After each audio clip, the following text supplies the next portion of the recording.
शिलालेखों के बारे में।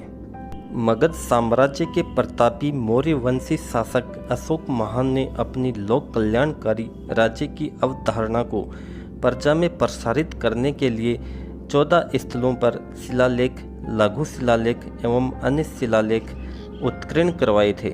सम्राट अशोक के विराट नगर में 2 शिलालेख मिलने का पता चलता है। पहला महापुरुष शिलालेख, जिसका यहाँ विराट नगर संग्रहालय में सिर्फ एक चित्र मौजूद है।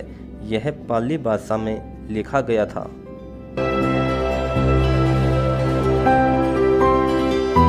यह शिलालेख सम्राट अशोक के बौद्ध धर्म को स्वीकार करने की पुष्टि करता है।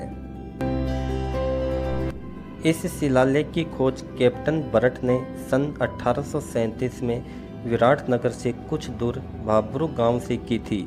शिलालेख के नष्ट हो जाने के डर से कैप्टन ने बड़ी सावधानी से इस शिलालेख को चट्टान से अलग काटकर विभाजित करवाया माना जाता है। यह शिलालेख बिज्जक की पहाड़ी से प्राप्त हुआ माना जाता है। कैप्टन बरट इसे कोलकाता ले गए और वहां यह अभिलेख बंगाल एशियाटिक सोसाइटी के भवन में स्थापित किया गया। इस कारण यह शिलालेख भब्रू बेराट कोलकाता अभिलेख के नाम से भी जाना जाता है। विराट नगर से मिला दूसरा अभिलेख, जिसका पता कार्लाइल ने सन 1871-72 में लगाया था।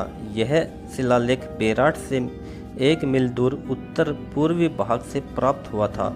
यह लेख एक अलग अलग चट्टान पर खुदा हुआ था, जो भीम डूंगरी के नीचे की ओर स्थित है।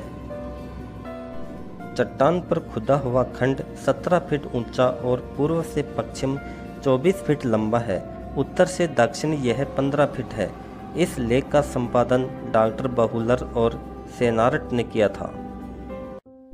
सम्राट अशोक महान के 2 महत्वपूर्ण शिलालेख मिलना इस नगर की प्राचीनता और इसके महत्व को प्रकट करता है। विराट नगर से प्राप्त अभिलेखों की तिथि 3री शताब्दी ईस्वी मानी गई है। बेराट के दक्षिण पश्चिम कोने पर बिज्जक की पहाड़ी या शिलालेख वाली पहाड़ी है, जो भील वाली घाटी पार करते हुए प्रत्येक पथिक के लिए लांघनी जरूरी है।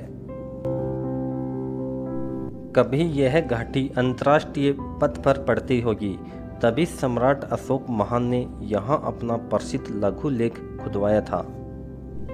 अब तक उत्खनन व परीक्षण के पश्चात जो तथ्य सामने आए हैं, वे इस बात को पूर्णतः प्रमाणित करते हैं कि बेराट का स्थान बौद्ध धर्म के अनुयायियों के लिए महत्वपूर्ण